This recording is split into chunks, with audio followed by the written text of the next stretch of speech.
మీరు health insurance తీసుకున్నట్లయితే ఒకవేళ మీ హెల్త్ ఇన్సూరెన్స్ క్లెయిమ్కి వెళ్ళినప్పుడు ఇన్సూరెన్స్ రిజెక్ట్ అయిందా లేదా ఇన్సూరెన్స్ తీసుకునే ముందు మీకు ఏమైనా డౌట్స్ ఉన్నాయా? సో ఈ వీడియో మీకోసమే ఫ్రెండ్స్.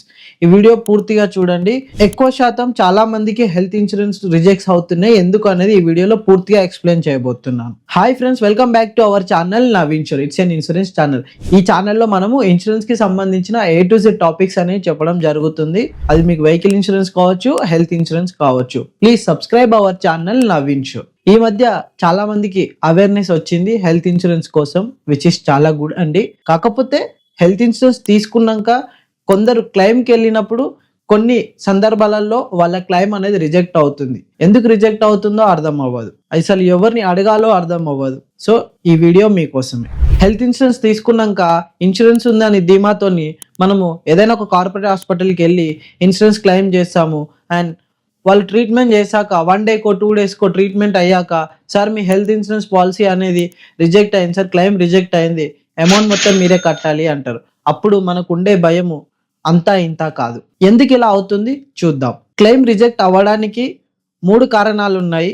అందులో ఫస్ట్ కారణం వచ్చేసి పిఈడి గురించి పాలసీ తీసుకునే ముందు చెప్పకపోవడం. పిఈడి అంటే ప్రీ ఎగ్జిస్టింగ్ డిసీజెస్ గురించి పాలసీ తీసుకునేటప్పుడు ఏజెంట్ కానీ లేదనుకోండి మీరు ఆన్లైన్లో తీసుకుంటే ఆ పాలసీ ఇష్యూ చేసేటప్పుడు మీరు నాకు పిఈడి ఉంది అని చెప్పకపోవడం. ఫర్ ఎగ్జాంపుల్, మీకు బీపీఓ షుగరో ఉన్నది, కాకపోతే మీరు పాలసీ తీసుకునేటప్పుడు నాకు బీపీ ఉంది, షుగర్ ఉంది, లేదా నేను సో టాబ్లెట్ యూజ్ చేస్తున్నాను, లేదా నా నీస్కి పాస్ట్లో ఒక సర్జరీ అయింది, లేదా మీకు ఏదో హెల్త్ కండిషన్ బాగలేదు, దాని గురించి మీరు పాలసీ తీసుకునే ముందు చెప్పకపోవడం వల్ల మీరు ఎప్పుడైతే ఆ పర్టికులర్ డిసీజ్కి సంబంధించి క్లెయిమ్ చేస్తారో అప్పుడు హెల్త్ ఇన్సూరెన్స్ కంపెనీస్ అనేవి రిజెక్ట్ చేయడం జరుగుతుంది. మనం ఏ క్లెయిమ్ పెట్టినా కూడా కంపెనీ మన పాస్ట్ మెడికల్ హిస్టరీ అనేది చెక్ చేస్తుంది క్లెయిమ్ చేసినప్పుడు.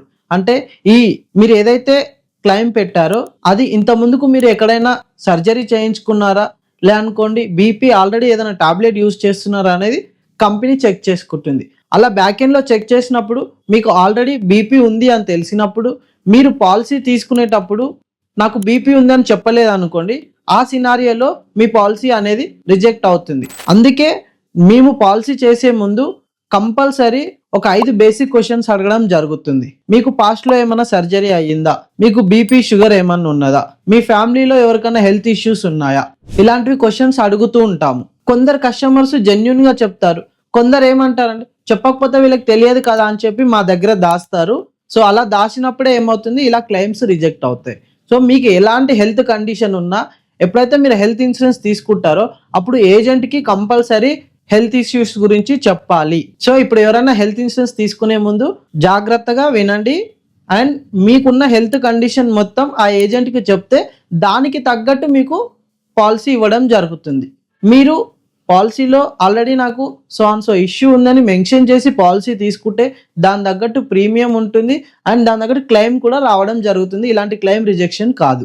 సెకండ్ ఆప్షన్, వెయిటింగ్ పీరియడ్ గురించి అవగాహన లేకపోవడం. అది పిఈడికి ఇంటర్లింక్ ఉంటుంది ఫ్రెండ్స్. అంటే మీకు బీపీ ఉన్నది, మీరు చెప్పలే, మేము పాలసీ వేసేసాం, మీరు 1 year తర్వాత క్లెయిమ్కి వెళ్ళారు. మీరు క్లెయిమ్కి వెళ్ళినప్పుడు డాక్టరు ఈ పర్సన్కి ఆల్రెడీ 2 years 1 year లేదా 5 years నుంచెల్లో బీపీ ఉందని మెన్షన్ చేశాడు అనుకోండి, policy straight away claim reject అవుతుంది. ఎందుకంటే నాకు ఆల్రెడీ ప్రీ ఎగ్జిస్టింగ్ డిసీజెస్ ఉంది అండ్ నేను దాని గురించి చెప్పలేదు, first thing. Second, pre existing డిసీజెస్కి కొన్ని కంపెనీస్లో 2 years వెయిటింగ్ పీరియడ్ అండ్ కొన్ని కంపెనీస్లో 3 years వెయిటింగ్ పీరియడ్ ఉంటుంది. వెయిటింగ్ పీరియడ్ కాకముందుకే మీరు ఒకవేళ క్లెయిమ్ పెడితే ఆ క్లెయిమ్ అనేది రిజెక్ట్ అవుతుంది. సో మనం పాలసీ తీసుకునే ముందు వెయిటింగ్ పీరియడ్ ఎన్ని ఇయర్స్ ఉంది, ఏ డిసీజెస్కి ఉంది అనేది తెలుసుకొని పాలసీ తీసుకోవాలి. ఒకవేళ మీకు పిఈడి ఉన్నట్లయితే మాకు చెప్పినట్లయితే దానికి తగ్గట్టు పిఈడి వేవర్తో కూడిన పాలసీ కూడా ఇవ్వడం జరుగుతుంది. అంటే ప్రీ ఎగ్జిస్టింగ్ డిసీజెస్ కూడా 30 days తర్వాతనో లేదా విత్ ఇన్ 1 yearలో కవరేజ్ వచ్చేటట్లు ఆప్షన్స్ పెట్టి మనం పాలసీ ఇష్యూ చేయడం జరుగుతుంది. అలాంటి కేసెస్లో మీకు రిజెక్ట్ అవ్వదు. ఇంకా లాస్ట్ అండ్ థర్డ్ ఆప్షన్ వచ్చేసి ఎక్స్క్లూజన్ గురించి తెలియకపోవడం. అంటే మనము పాలసీ తీసుకున్నాం, అందులో ప్రతి పాలసీలో కొన్ని కవరేజెస్ ఎక్స్క్లూజన్ ఉంటాయి. ఫర్ ఎగ్జాంపుల్, డెంటల్ కవరేజెస్కి ఎక్స్క్లూజన్ ఉంటుంది. అంటే డెంటల్ కవరేజెస్ స్టార్టింగ్లో మీకు ఇవ్వరు. అండ్ మీరు ఓపీడీ అవుట్ పేషెంట్ కనుక వెళ్ళినట్లయితే అవుట్ పేషెంట్ బిల్ కూడా మీకు రాదు. సో మీరు ఒకవేళ ఓపీడీ కోసం క్లెయిమ్ చేసుకున్నట్లయితే ఓపీడీ కూడా మీకు క్లైమ్ డైరెక్ట్ రిజెక్ట్ అవుతుంది. ఒకవేళ ఆ కంపెనీలో మీరు ఆప్షన్లో ఓపీడీ ఆప్షన్ తీసుకోకపోతే. ఆల్వేస్ మీరు పాలసీ తీసుకునే ముందు ఏజెంట్ దగ్గర నిజాయితీగా ఏ హెల్త్ కండిషన్స్ ఉన్నాయో చెప్పాలి. అండ్ మాకు ఏ కవరేజెస్ రావో కూడా మీరు అడగాలి. చెప్పడం మా బాధ్యత అండ్ అడగడం మీ బాధ్యత. ఇండియాలో 90% కేసెస్ ఈ 3 రీజన్స్ వల్లనే పాలసీ క్లెయిమ్స్ అనేవి రిజెక్ట్ అవుతున్నాయి. సో ఇప్పటి నుంచి వెళ్ళి మీరు ఈ తప్పు చేయకండి. అండ్ మోర్ ఓవర్ మీరు సొంతంగా ఎప్పుడు కూడా హెల్త్ ఇన్సూరెన్స్ తీసుకోకూడదు.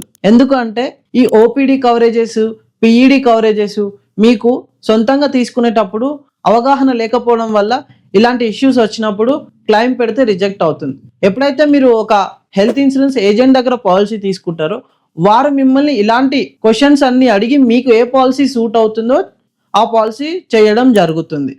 మీకు ఒకవేళ హెల్త్ ఇన్సూరెన్స్ కావాలి అనుకుంటే మన నెంబర్ 9010630704 లేదా 9492130704కి కాంటాక్ట్ చేయండి. మనము అన్ని హెల్త్ ఇన్సూరెన్స్ కంపెనీస్ తో టైఅప్ అయి ఉన్నాము, ఇంక్లూడింగ్ గవర్నమెంట్ కంపెనీస్ కూడా. లేదా మీకు ఆల్రెడీ హెల్త్ ఇన్సూరెన్స్ ఉన్నది, అందులో ఏదైనా కవరేజ్ రాదు అని మీకు డౌట్ ఉంటే మీరు కమెంట్లో కామెంట్ చేయండి. అండ్ నాకు పర్సనల్గా నా వాట్సాప్ నెంబర్కి మీరు పింక్ చేయండి.